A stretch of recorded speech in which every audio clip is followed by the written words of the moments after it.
അതെ, എനിക്ക് തോന്നുന്നത് 500 കൊല്ലം മുമ്പ് ഭരിച്ച ഏതോ സുൽത്താൻമാർ ഉപയോഗിച്ച ഡ്യൂപ്ലിക്കേറ്റ് ആണ്. ഏതായാലും 500 നില കാണുന്നേ, ഒരു 0 കൂടി കൂട്ടി 5000 തന്നെ. അയ്യോ 5000 ഒന്നും നടക്കുകയല്ലേക്ക. കുറെ കാശ് കൊടുത്ത് മേടിച്ചാന്നേ. എന്നാ ഒരു കാര്യം ചെയ്യാം, കൊടുക്കുന്ന വില അങ്ങനെ ഇരിക്കട്ടെ. അങ്ങനെ പറയരുത്. ഏതായാലും ഷാജും കൂട്ടർ ഇതുവരെ വന്നതല്ലേ, വെറുതെ ആക്കണ്ട, ഒരു വില പറ. അതെ, വില എന്ന് പറയുമ്പോ ഒരു 16,000. 1 ലക്ഷം രൂപ. ആ അതെ. 1 ലക്ഷം കുറച്ച് കൂടുതലാ, അത് നടക്കൂല.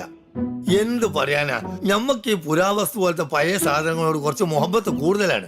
എന്തെങ്കിലും ആട്ടെ, ഒരു 0 കൂടി ഇട്ട് 50,000 തന്നേക്കാം. ന്യായം. എന്നാ പിന്നെ 2-3 പൂജ്യം കൂടി അങ്ങനെ ഇടുന്നേ. അതെ, പഠിക്കുന്ന കാലത്തെ ഷാജിയേട്ടന് പൂജ്യങ്ങളോട് അഗാധമായ പ്രണയം. ആണോ? അതിലെന്താ,